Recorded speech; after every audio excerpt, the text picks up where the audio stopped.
எப்பவும் போல் நைட்டு வேலையை முடிச்சுட்டு வந்தேன்னா, ஸோ நம்ம வேலையை முடிச்சுட்டு வரும்போது தானே வீட்டுக்கு தேவையான ஏதாச்சும் காய் வாங்குறது எனக்கு வழக்கம். அந்த வகையில் இன்றைக்கி நான் வந்து கீரை அக்காவை பார்த்தேன். அந்த அக்கா கிட்டே நிறைய கீரை, இத்தனைக்கும் மணி 10 ஆச்சு. பட் அந்தளவுக்கு யாருமே கீரை வாங்கிட்டு போல். அதனால அந்த அக்கா வந்து என்கிட்ட நீ 2 கீரையாக வாங்கிக்கோன்னாங்க. வீட்டில் இருக்கிறதே மொத்தம் 2 பேர் தான், இருந்தாலும் 2 கட்டு கீரை எதுக்குன்னு நான் அவங்கக்கிட்ட கேட்கல. சரி ஓகேக்கா தாங்க அப்படின்ட்டு நானும் 2 கட்டு கீரை வாங்கிட்டேன். ஸோ இந்த 2 கட்டு கீரையுமே வந்து அவங்க 30 ரூபா சொன்னாங்க. ஸோ நானும் வாங்கிட்டு நடு ரோட்டில் வந்து இந்த கீரையை வந்து பொக்கே மாதிரி பிடிச்சிட்டு ஒரு வழியாக வீட்டுக்கு வந்துட்டேன். வீட்டுக்கு வந்தால் என் பிள்ளை வந்து அழகாக சத்துமா உருண்டை வந்து சாப்பிட்டுக்கிட்டே இருந்தாள். ஸோ ஒரு வழியாக வந்து அவளை தூக்கி வச்சுட்டேன். ஸோ இவ்வளோ நேரம் அவள் என்னை பார்க்காம இருந்துட்டு என்னை பார்த்த உடனே குடுன்னு ஓடி வந்துட்டா. சரி அவளை தூக்கி வச்சுட்டு அவளையும் வச்சு ஒரு வீடியோ எடுப்போம் அப்படின்ட்டு சும்மா எடுத்துகிட்டு இப்போ வாங்கி வச்ச கீரை பார்த்திங்கன்னா 2 கட்டு கீரை இருக்குது. இப்போ இந்த கீரையை நான் வந்து காலையில் தான் சமைக்க போகிறேன். ஆனால் இந்த கீரை வந்து எனக்கு ஸ்டோர் பண்ணுறதுக்கு ஃப்ரிட்ஜெல்லாம் இல்லை. ஸோ வாடாமல் இருக்கிறதுக்காக நான் என்ன பண்ணுவேன்னு பார்த்தீங்கன்னா, ஒரு பாத்திரத்தை எடுத்து அதில் கொஞ்சமாக தண்ணி வச்சு அதுக்கு கீழே இந்த கீரையை வச்சுருவேன். ஸோ அதை வச்சுட்டு ஆக்சுவலி இந்த பாத்திரத்துக்குள்ளே இந்த கீரை வந்து செட்டாக தான் இருந்துச்சு. ஆனால் பாத்திரத்தோட உயரம் வந்து கம்மியாக இருக்கிறனால கீரையோட உயரம் வந்து அதிகமாக இருக்குது பார்த்திங்களா, அதனால் செட் ஆகலை. ஸோ அதனால் இந்த பாத்திரத்துலேருந்து நேராக குக்கருக்கு மாற்றிட்டேன். ஸோ குக்கரில் அந்த 2 கட்டு கீரையும் தூக்கி வச்சுட்டு அந்த பாத்திரத்தில் இருந்த தண்ணியவே இதில் மாற்றி ஊற்றிட்டேன். ஸோ இதை வச்சதுக்கப்புறமா காலையில் இந்த கீரை ஃப்ரெஷ்ஷாக இருக்குமா இல்லையாங்கிறத நீங்கள் வெயிட் பண்ணி பார்க்கணும். ஸோ மறுநாள் காலையில் அந்த கீரை கட்டை எடுத்து பார்க்கும்போது இப்படி தாங்க இருந்துச்சு. ஃப்ரெஷ்ஷாக இருந்துன்னுலாம் போய் சொல்ல மாட்டேன், ஏன்னா சுற்றி கொஞ்சம் வாடி தான் இருந்துச்சு.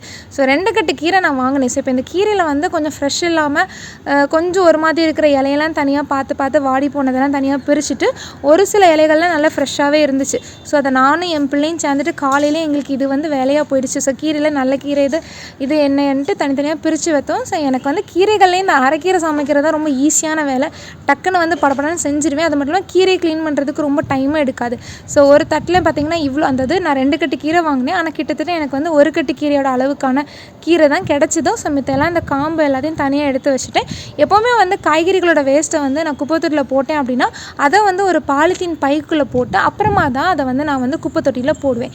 ஏன்னு கேட்டிங்கன்னா, குப்பை தொட்டியில் மக்கிற குப்பை மக்காத குப்பை நீங்கள் மொத்தமாக போட்டிங்க அப்படின்னா குப்பை தொட்டி என்ன ஆகும்னு கேட்டிங்கன்னா, அந்த மக்கிற குப்பை வந்து நம்ம ஒரு நாள் வைக்க அதை வந்து அழுகும்போது அது மக்காத குப்பையோடு சேர்த்து மக்காத குப்பையும் நாசமாக்கிறோம். ஸோ நம்ம 2ஐயும் பிரித்து கொடுத்தோம் அப்படின்னா மக்காத குப்பை வந்து ரீசைக்கிளுக்கு போகும், மக்கிற குப்பையை வந்து அட்லீஸ்ட் மாடோ இல்லை வேறு ஏதாச்சும் சாப்பிடும். ஸோ தனித்தனியாக நீங்கள் கொடுத்திங்கன்னா ரொம்ப நல்லது. ஸோ கீரையை ஒரு வழியாக வந்து வெட்டுறதுக்கு முன்னாடி ஒரு தடவை கழுவிட்டேன், வெட்டுறதுக்கு அப்புறம் 2 தடவை கழுவிட்டு அப்புறமா வந்து சிறுபருப்பு தான் நான் எடுத்திருக்கேன். ஸோ சிறுபருப்பை கழுவிட்டு அதில் கொஞ்சமாக மஞ்சத்தூள், அப்புறமா வந்து ஜீரகம், அப்புறமா வந்து பார்த்தீங்கன்னா நான் வந்து பெருங்காயத்தூள் பயன்படுத்த மாட்டேன். கட்டி பெருங்காயம் வாங்கி அதை அப்பப்போ இடித்து வச்சுட்டு அதுதான் வந்து சாம்பார் வச்சாலும் சரி, பருப்பு வச்சாலும் சரி, இந்த மாதிரி கீரை பருப்பு வச்சாலும் சரி, ஸோ அதை கொஞ்சம் போட்டுருவேன். ஸோ பெருங்காயத்தூளையும் எடுத்து போட்டாச்சு. ஸோ அப்புறமா வந்து 1 டீஸ்பூன் வெந்தயம், அப்புறம் வந்து காரத்துக்கு வந்து எல்லோரும் நார்மலாக பச்சை மிளகா சேர்த்துப்பாங்க. நான் வந்து பச்சை மிளகா சேர்க்கல, அதுக்கு பதிலாக மிளகு சேர்த்துருக்கேன். ஏன்னா மிளகு சேர்த்து இந்த காரம் கொடுக்கும்போது குழந்தை நல்லா சாப்பிடுவா.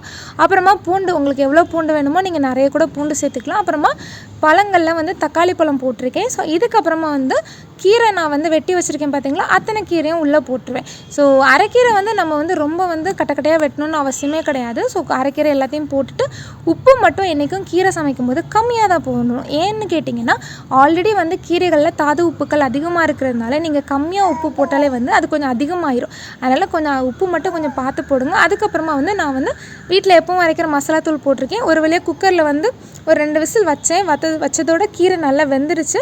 இப்போ இந்த கீரை வெந்ததில் வந்து நான் கொஞ்சம் நிறைய தண்ணி சேர்த்தனால இப்போ இதில் இருந்து கீரை சூப்பே நம்ம தனியாக எடுத்துடலாம். ஆல்ரெடி இதில் மிளகு, ஜீரகம், இது பூண்டு எல்லாமே போட்டிருக்கனால இந்த கீரையிலேருந்து நீங்கள் தண்ணியை மட்டும் தனியாக எடுத்துக்கிட்டிங்கன்னா குழந்தைக்கு நீங்கள் மதியானம் சாப்பிட்றதுக்கு முன்னாடி இது சூப்பு மட்டும் தனியாக கொடுத்திங்கன்னா அடுத்த டைம் வந்து அவங்க அந்த மதியானம் சாப்பிட்றதுக்கு கொஞ்சம் நல்லா பசிக்கும் போது மதியானம் சாப்பாடு அவங்க நல்ல திருப்தியாகவே சாப்பிடுவாங்க. ஸோ என்னோட பாப்பாவுக்கு நான் கீரை சூப் மட்டும் தனியாக எடுத்து வச்சுட்டு இதை மதியானம் என் வீட்டுக்காரங்க வந்து என் பாப்பாவுக்கு சாப்பாடு கொடுக்குறதுக்கு முன்னாடி கொடுத்துருவாங்க.